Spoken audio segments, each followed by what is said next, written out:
ओम श्री दुर्गाय नमः। ओम प्रथम चरित्र से ब्रह्मा ऋषि महाकाली देवता गायत्री छंदानंदा शक्ति रक्तदंतिका बीजम अग्निस्तत्व ऋग्वेदा स्वरूपम श्री महाकाली प्रीत्यर्थे प्रथम चरित्र जपे विनियोग।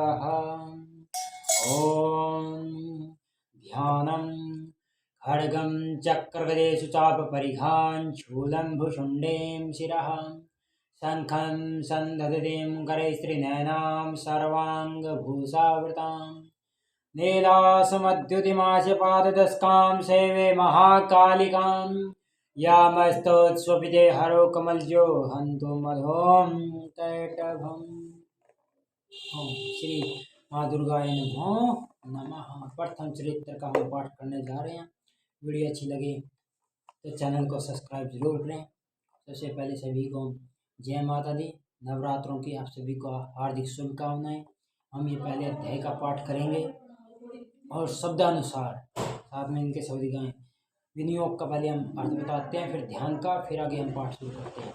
ओम प्रथम चरित्र के ब्रह्मा ऋषि महाकाली देवता गायत्री छंदानंदा शक्ति रक्तदंतिका बीजम अग्निस्तत्वम और ऋगम वे स्वरूप है। श्री महाकाली देवता की प्रसन्नता के लिए प्रथम चरित्र जप में विनियोग किया जाता है।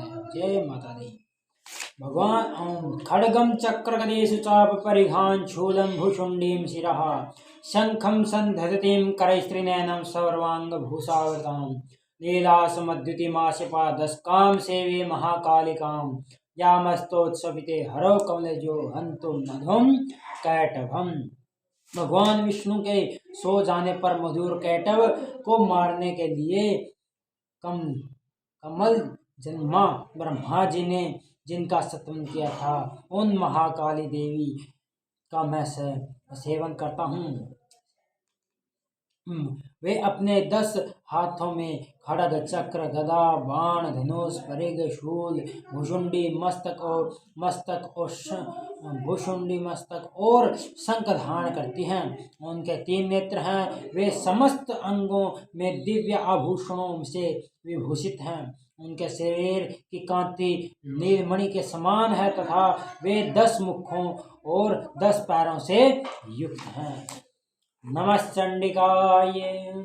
ओम ऐं मार्कण्डेयवाच सावर्णि सूर्यतनयो यो मनु कथ्यतेष्टमः निशामय तदुत्पत्तिं विस्तराद्गततो मम महामायानुभावेन यथा मनवन्तराधिपः स बभूव महाभागः सावर्णिस्तनयो रवेः स्वारोचिखेन्द्रे पूर्वं चैत्रवंशसमुद्भवः सूर्थो नाम राजाभूत् समस्ते क्षितिमण्डले तस्य पालितः सम्यक् प्रजापुत्राणि वोरसान् बहुशत्रवो भूपा कोला विध्वंसिनस्तदा।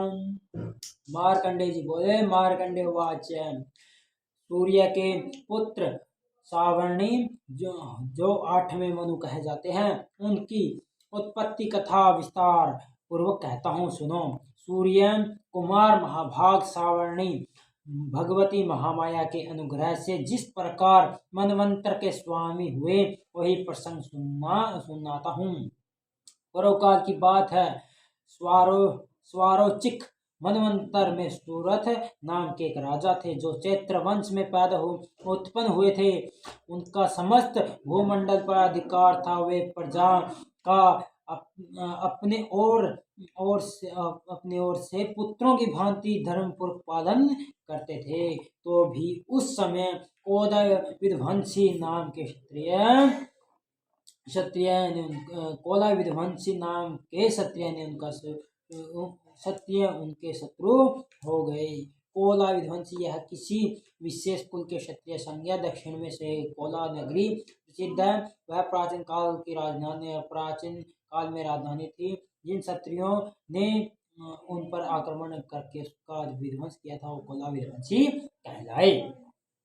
तस्य तेर्भवद्युद्धं मति प्रबल दंडिनः न्यूनेरपि शतेर्युद्धे कोला विध्वंसी भीर्जितः तथा सुपुरमाया तो निज ते साधिपो भवत् आक्रांता स महाभागस्तेस्तदा प्रबलारिभिः अमात्यैर्बलिभिर्दुष्टैर्दुर्गस्य दुरात्मभिः कोशो बलं चाभृतं तत्रापि स पुरे तथा ततो मृग्या व्याजेन स्वाम्य स भूपतिः एकाकी हयमारुह्य जगानं गहनं वनं स तत्राश्रमं मद्राक्षीद् द्विजवर्यस्य मेधसा प्रशान्तस्वापदाकीर्णं मुनिशिष्योपशोभितम्।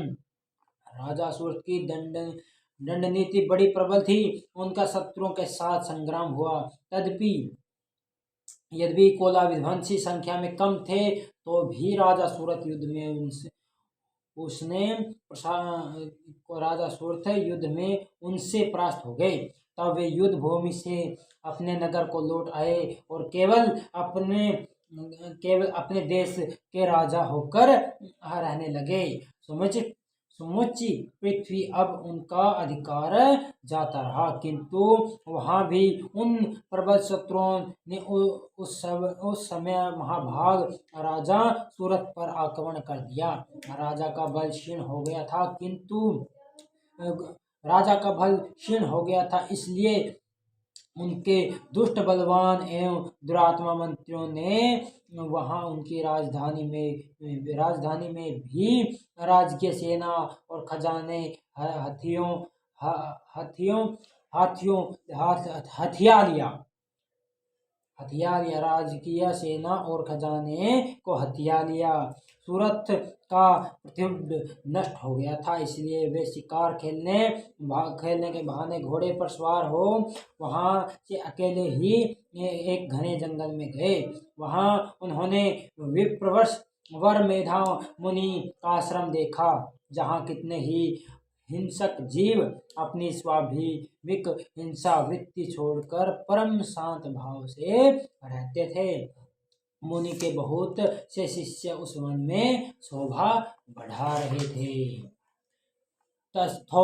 तस्थो कंचित कालेंच मुनिना तेन सत्कृतः इतश्चेतश्च तस्मिन् विरासमे सोचिन्त्य तदा तत्र मत्कृश्चेतना मत्पूर्वे पालितं पूर्वं मया हीनं पुरं हि तत् मद्भृत्यैस्तैर्सद्वृत्ते धर्मता पाल्य तेन वा न जाने सप्रधानो मे शूरहस्ति सदा मदः मम वैरि वशं यातः कान् भोगानुपलिप्स्यते ये ममानुगता नित्यं प्रसादभोजनैः अनुवृत्तिं ध्रुवन्ते कुर्वन्तन्यमहिभृताम् अशम्यग्वैशीलस्तिः कुर्वद्भिः सततं वयं सञ्चिता सोति दुःखेन स्वयं कोशो गमिष्यति एतच्चान्यहतं चिन्तयामास पार्थिवः।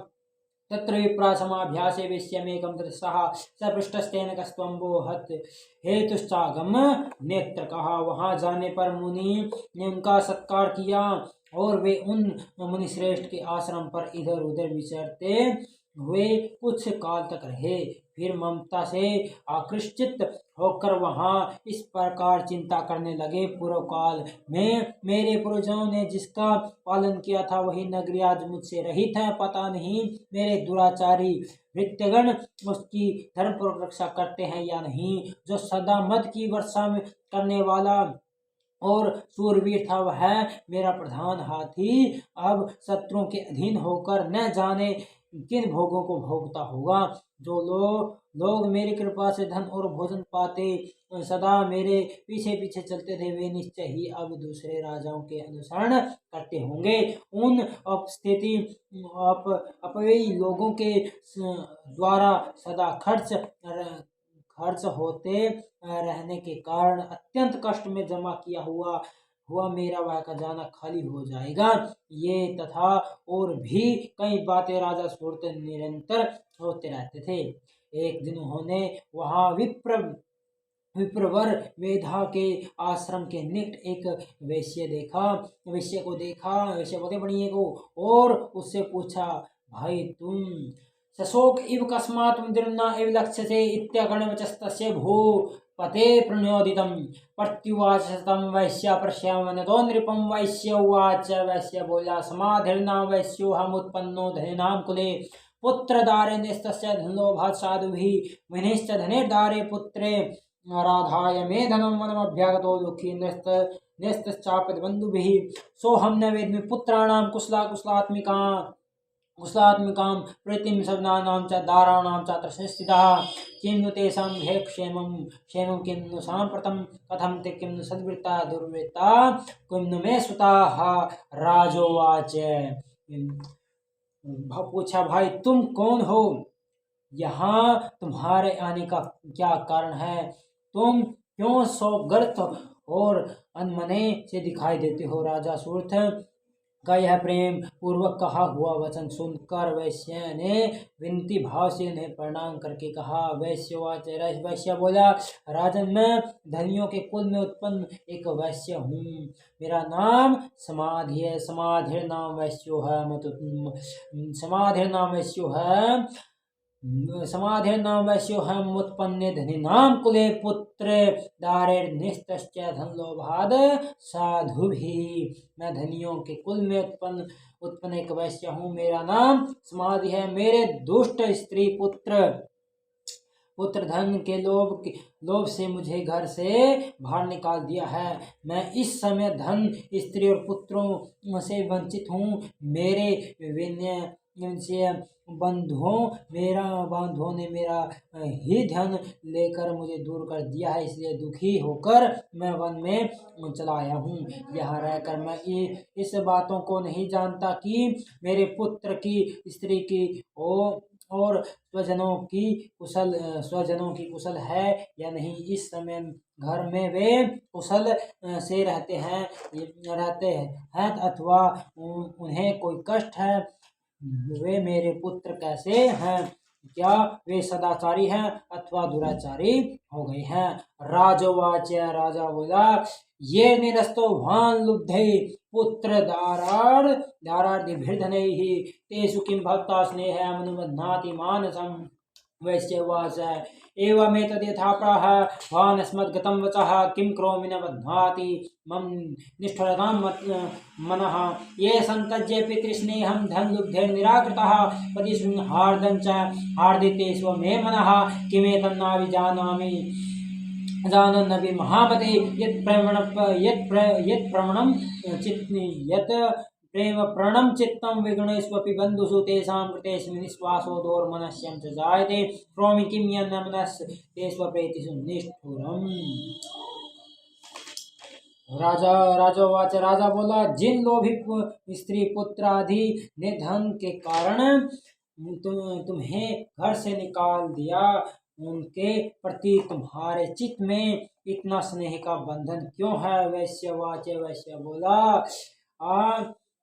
एवमेतद्यथा प्राह भवानस्मद्गतं वचः किं करोमि न बध्नाति मम निष्ठुरतां मनः। आप मेरे विषय में जैसी बात कहते हैं वह सब ठीक है, किंतु क्या करूं, मेरा मन निष्ठुरता नहीं धारण करता। जिन्होंने धन के लोभ में पकड़कर पिता के प्रति स्नेह, पति के प्रति प्रेम तथा आत्मीय जन के प्रति अनुराग को तिलांजलि दे मुझे घर से निकाल दिया, उन्हीं के प्रति मेरे हृदय में इतना स्नेह है। महामते, गुणहीन बंधुओं के प्रति भी जो मेरा चित्त इस प्रकार प्रेम मगन हो रहा है, यह क्या है, इस बात को मैं जानकर भी नहीं जान पाता। उनके लिए मैं लंबी सांसें ले रहा हूँ और मेरा हृदय अत्यंत दुखित हो रहा है। उन लोगों में प्रेम का सर्वथा अभाव है, तो भी उनके प्रति जो मेरा मन निष्ठुर नहीं हो पाता, इसके लिए मैं क्या करूं। मार्कंडेय तथस्थो सहितो विप्रतम मुनि समुपस्थितो समाधिर्नाम वैश्यो सोऽस पार्थिव सत्तमः कृत्वा ततो यथार्हेन्तेन संविधम् उपविष्टो कथा काचित् चक्रतुर्वैश्य पार्थिवो। राजोवाच, भगवन्स्त्वां महां प्रष्टुमिच्छाम्येकं वदस्व तत् दुःखाय मे मनसा स्युक्ताय तथां विना मम तं गतराज्यस्य राज्याङ्गेष्वखिलेष्वपि जानतोऽपि यथागस्य किमेतन्मुनि सत्तम। अयं च निकृता पुत्रैर्दारैर्भृत्यस्तथोञ्जितः विनेन्द्र सन्त्यक्तस्तेषु हार्दि तथाप्यधि। एवमेतथाहं च द्वारप्यत्यन्त दुःखितो दृष्टदोषे विषये महत्ता पृष्ठ मानसो।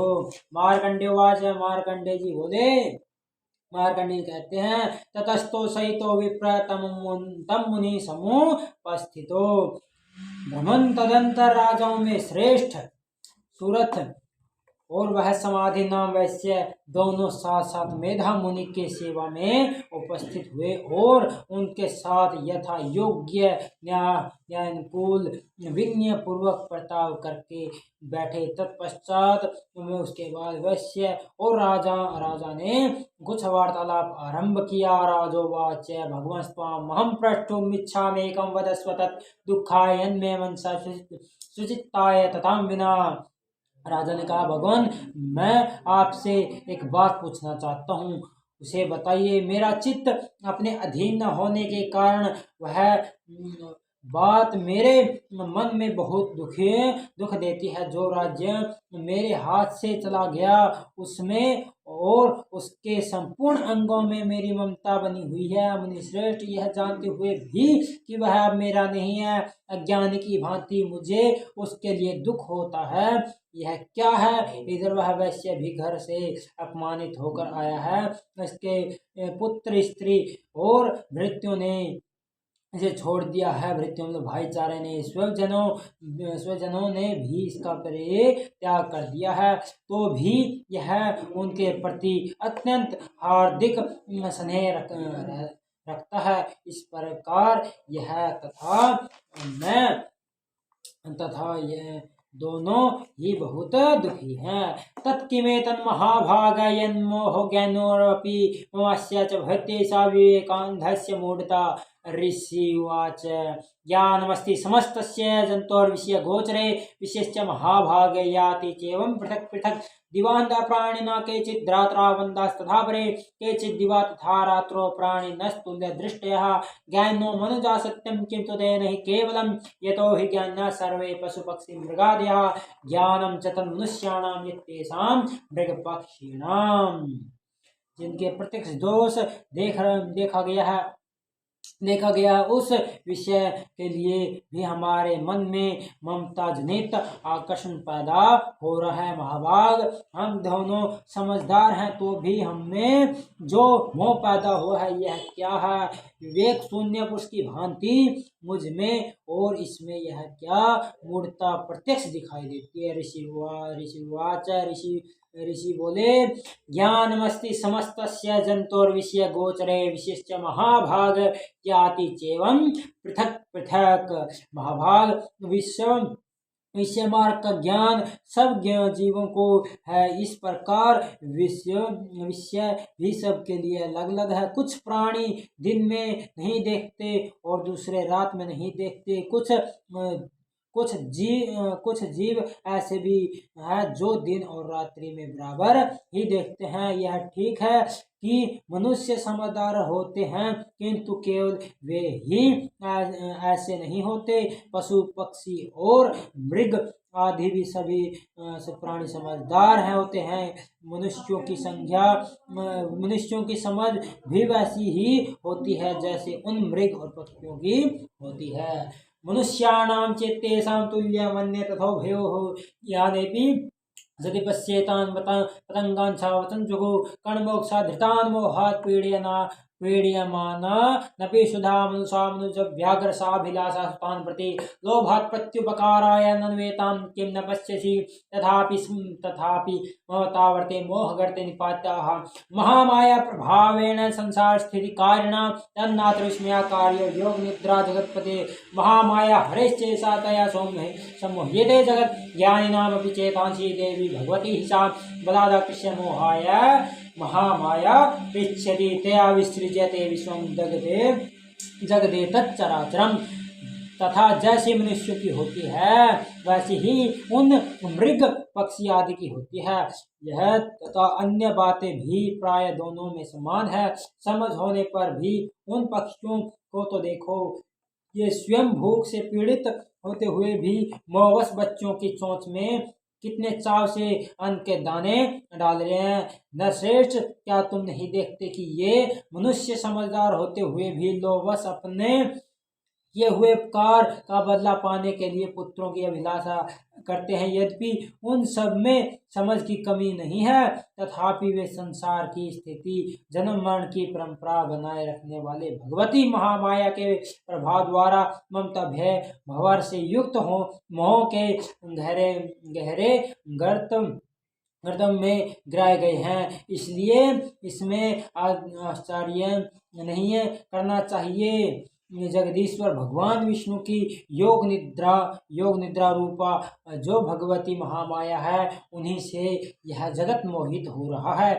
वे भगवती महामाया देवी ज्ञानियों के भी चित्त को बलपूर्वक खींचकर मोह में डाल देती है। वे ही इस संपूर्ण चराचर जगत की सृष्टि करती है तथा वे ही प्रसन्न होने पर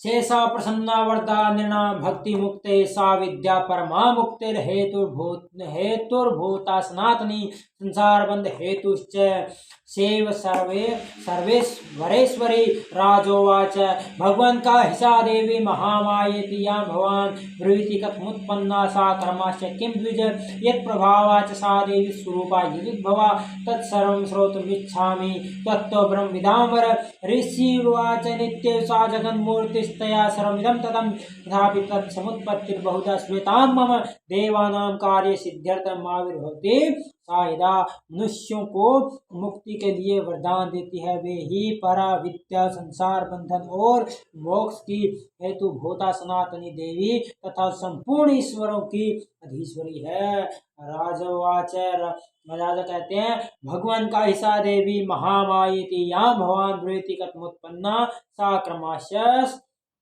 किं द्विज भगवान जिन्हें आप महामाया कहते हैं, वे देवी कौन है? ब्रह्मन उनका अभिप्राय कैसे हुआ तथा उनके चरित्र कौन से हैं? ब्रह्मवेताओं में श्रेष्ठ महर्षि उन देवी का जैसा प्रभाव हो, जैसा स्वरूप हो और जिस प्रकार प्रादुर्भाव हुआ हो, वह सब मैं आपके मुख से सुनना चाहता हूँ। ऋषिवाच ऋषि जी बोले, नित्य सा जगन्मूर्तिस्तया सर्वमिदं ततं तथापि तत्समुत्पत्तिर्बहुधा श्रूयताम् मम। राजन, वास्तव में तो वे देवी नित्य स्वरूपा है, संपूर्ण जगत उन्हीं के रूप में है तथा उन्होंने समस्त विषय को व्याप्त कर रखा है, तथापि उनका प्राकट्य अनेक प्रकार से होता है। वह मुझसे सुनो। यद्यपि वे नित्य और अजन्मा है, तथापि जब देवताओं के कार्य सिद्ध करने के लिए प्रकट होती है, उत्पन्ने तदा लोके सा नित्याभिधीयते योग निद्रां यदा विष्णु जगत्ते काण विकृते आस्तीर्य से समझत कल्पांते भगवान प्रभु तदा द्वावसरो घोरो विख्यातो मधुकेटभो विष्णु कृण्णमलोद्भूतो हन्तुं ब्रह्माण्ड मुद्यतो सनाभि कमले विष्णु दितो ब्रह्मा प्रजापतिं दृष्टावताव स्रोचो गुरु पशुपत्नम च नारदम तुष्टाव योग निद्रां तामे कागर हृदय स्थितः विवोर्णार्थाय हरेर हरिनेत्रकृतालयम्। उस समय लोक में उत्पन्न हुई कहलाती है। कल्प के अंत में जब संपूर्ण जगत एकावरण में मगन हो रहा था, उस और सबके प्रभु भगवान विष्णु शेषनाग की शैया बिछाकर योग निद्रा आश्रय ले सो रहे थे। उस समय उनके कानों के मैल से दो भयंकर असुर उत्पन्न हुए, जो मधुर कैटव के नाम से व्याख्यात थे। वे दोनों ब्रह्मा जी का वध करने को तैयार हो गए। भगवान विष्णु के नाभिकमल में विराजमान प्रजापति ब्रह्मा जी ने जब उन दोनों भयानक असुरों को अपने पास आया और भगवान को सोया हुआ देखा, तब एकाग्रचित्त होकर उन्होंने भगवान विष्णु को जगाने के लिए उनके नेत्रों में निवास करने वाली योग निद्रा का सत्वन आरंभ किया, जो इस विश्व के अधीश्वरी जगत को धारण करने वाली, संसार पालन और संसार करने वाली तथा तेज स्वरूप भगवान विष्णु के अनुपम शक्ति होने भगवती निद्रा देवी का भगवान ब्रह्मा जी स्तुति करने लगे।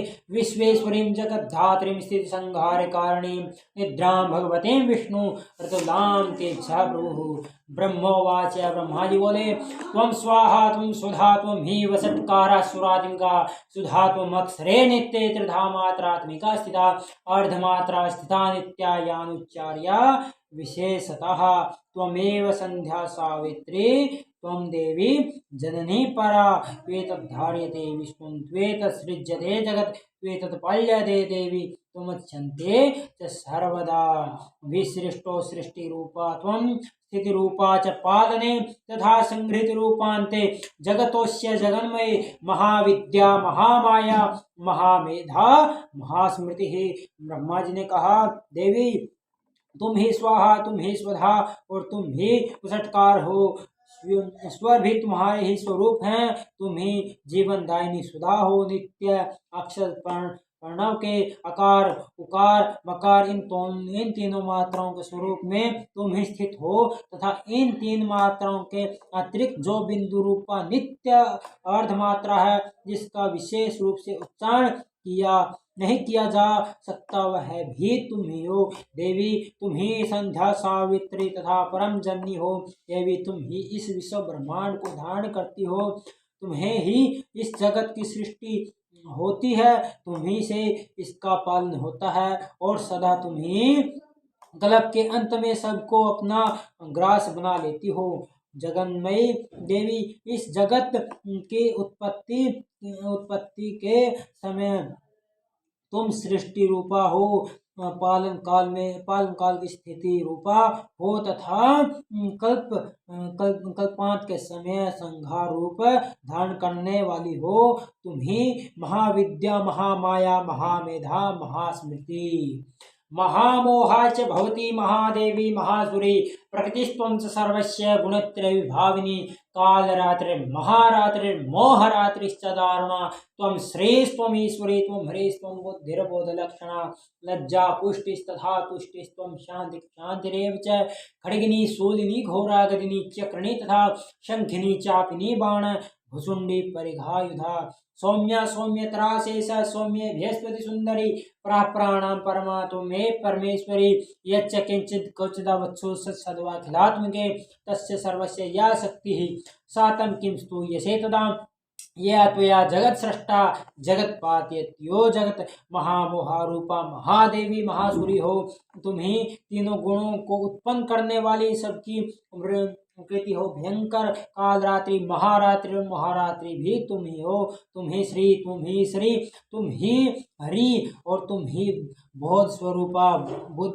बुद्धि हो। लज्जा पुष्टि तुष्टि शांति और क्षमा भी तुम ही हो।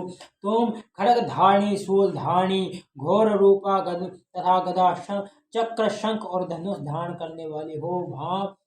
बाण भुषुंडी और परिघ ये भी तुम्हारे अस्त्र हैं। तुम सौम्य और सौम्यत्रय हो। इतना ही नहीं, जितने भी सौम्य और सुंदर पदार्थ हैं उन सब की अपेक्षा में तुम अत्यधिक सुंदरी हो। पर और अपर सबसे परे रहने वाली परमेश्वरी तुम ही हो। सर्वस्वरूपे देवी कहीं भी सत असत रूपा जो कुछ वस्तुएं हैं और उन सब की जो शक्ति है वह तुम ही हो। ऐसी अवस्था में तुम्हारी स्तुति क्या हो सकती है जो इस जगत सृष्टि पालन और संहार करते हो उन भगवान को भी सोपि निद्रावसं नीतः कस्त्वां स्तोतुं महेश्वरः विष्णु श्रेण ग्रहण महमीशान एव च कारितास्ते यत तस्त्वां कः स्तोतुं शक्तिमान् भवेत् सातमित्थं प्रभावेष्वेरुदारैर्देवी संस्तुता मोहयेतो दुराधर्षावसरो मधुकेटभो प्रबोधश्च जगत्स्वामी नियतामच्युतो लघु प्रबोधश्च कृतामस्य हन्तु मे तो महासुरो। ब्रह्मोवाच, ब्रह्मा जी बोले, एवं स्तुता तदा देवी तामसी तत्र वेदसा विष्णु प्रबोधनार्थाय निहंतुं मधुकेटभो नेत्राशनाशिका बाहु हृदयस्तथोरसः निर्गम्य दर्शने तस्थो ब्रह्मणो व्यक्त जन्मनः तस्थो जगन्नाथस्तया मुक्तो जनार्दनः। तब तुमने ही निद्रा उन भगवान को भी जब तुमने निद्रा के अधीन कर दिया है, तब तुम्हारी स्तुति करने में यहाँ कौन समर्थ हो सकता है। मुझ को भगवान शंकर को तथा भगवान विष्णु को भी तुमने ही श्रेय धारण कराया है, अतः तुम्हारी स्तुति करने की शक्ति जिसमें है देवी, तुम किसी में नहीं है। देवी तुम तो अपने इस उद्धार प्रभाव से प्रश्चित हो। ये जो दोनों दुर्ध असुर मधुकैटभ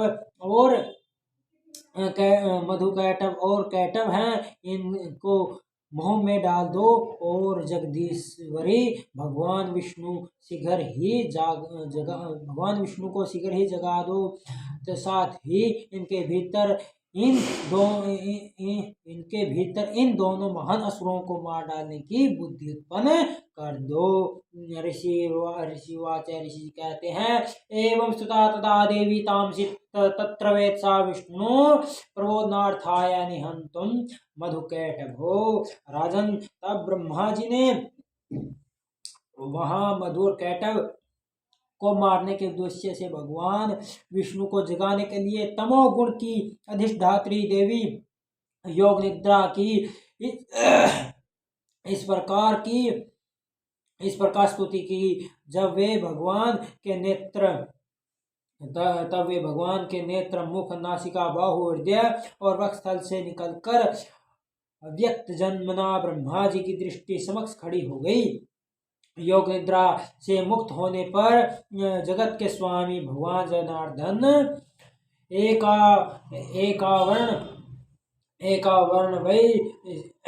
एकार्णवै ही सेना तत् सदृशे चतो मधुकैटभो दुरात्मा नावती वीर्य पराक्रमो क्रोधक्ते क्षणावत्तुम ब्रह्मांड निन्तोद्यमो समुत्थाय ततस्ताभ्यां युधे भगवान हरि पंचवत्सहस्राणि बाहुग्रहणो विभुः तावत् पतिबलोन्मत्तो महामायुर्मोहितो उक्तवन्तो वरस्मतो व्रेतामिदिके स्वं श्री भगवान उवाच भवेता मध्यमे तुष्टो मम वध्यवावपि किमन्येन वरेणात्र एता वृद्धिमित्तमम्। ऋषि उवाच एकार्णवे स्वामी भगवान जनार्दन उस एकार्ण के जल में शेष नाग की सैया से जाग उठे। फिर उन्होंने उन दोनों असुरों को देखा तो दुरात्मा नाम मधुकैटभ अत्यंत बलवान तथा पराक्रमी थे और क्रोध से लाल आंखें किए ब्रह्मा जी खा जाने के उद्योग कर रहे थे। तब भगवान समस्तस्तुत समुत्थाय ततस्ताभ्यां युधे भगवान हरि पंचवर्ष सहस्राणि बाहु प्रहणो विभु। तब भगवान श्री हरि ने उठकर उन दोनों के साथ 5000 वर्ष तक केवल बाहु युद्ध किया। वे दोनों भी अत्यंत बल के कारण उत्पन्न हो रहे थे। इधर महामाया ने भी उन्हें मोह में डाल रखा था, इसलिए वे भगवान विष्णु से कहने लगे कि तुम्हारी वीरता से हम संतुष्ट है, तुम हम लोगों से कोई वर मांगो। श्री भगवान बोले, भवेता मध्य में तुष्टो मम वध्यवापि किमन्येन वरेणात्र एता विद्धि वृत्तमम्। श्री भगवान जी बोले, यदि तुम दोनों मुझ पर प्रसन्न हो तो अब मेरे हाथों से मारे जाओ। बस इतना सा ही मैंने वर मांगा है, यहाँ दूसरे किसी वर से क्या लेना। ऋषि बोले, वंचिताभ्यामिति तदा शरमापो मयम जगत विलोक्यताभ्यां गतो भगवान कमलेक्षणः अभम जहिम यत्रोर्वि शल्येन परिप्लुता। ऋषि कहते हैं, इस प्रकार धोखे में आ जाने पर जब उन्होंने जगत के संपूर्ण जगत को संपूर्ण जगत में जल ही जल देखा। तब कमल नयन भगवान से कहा, जहाँ पृथ्वी जल में डूबी हुई न हो, जहाँ सूखा स्थान हो, वहीं हमारा वध करो। ऋषि कहते हैं, तथेदुक्त्वा भगवता शंखचक्र गदावृता कृत्वा चरणे वेच्छेन्ने जघन्ये शिरसि तयोः एवमेष स्मुत्पन्ना बहुना संस्था स्वयं प्रभामस्य देव्यास्तु भूया शृणो वदामि ते। ऐं ओम। तब तथास्तु कहकर शंख चक्र गदा धारण करने वाले भगवान ने उन दोनों को के मस्तक अपनी जंघा पर रखकर चक्कर से काट डाले। इस प्रकार ये देवी महामाया ब्रह्मा जी की स्तुति करने पर स्वयं प्रकट हुई थी। अब पुनः तुम्हें उनके प्रभाव का वर्णन सुनाता हूँ। ऐं ओम ओम ऐं ओम ओम ऐं ओम ओम ऐं ओम। ओम श्री मार्कंडेय पुराण सावर्ण के मनमंत्रे देवी महात्म्ये मधुकैटभ वधो नाम प्रथमोत्सवः तत्सद्मा भगवते अर्पण अस्तु। ओम ऐं ओम। हे मातेश्वरी, इस पाठ में अगर मुझसे कोई भूल कोई त्रुटि हुई हो तो कृपया मुझे क्षमा कर देना। त्राहिमाम माते। इस ये जो पाठ किया इसमें हिंदी में मैं कई जगह पटांग थोड़ा गलती कर चुका हूँ, उसके लिए मैं क्षमा चाहता हूँ। अगर पाठ अच्छा लगा हो तो दूसरे पाठ भी अगले वीडियो के अंदर हम बनाएंगे, उसको अगली वीडियो को जरूर देखें। और वीडियो अच्छी लगी हो तो कमेंट में जय माता दी जरूर लिखें और चैनल को सब्सक्राइब जरूर करें। जय माँ भगवती। त्राहि मां माते त्राहि मां।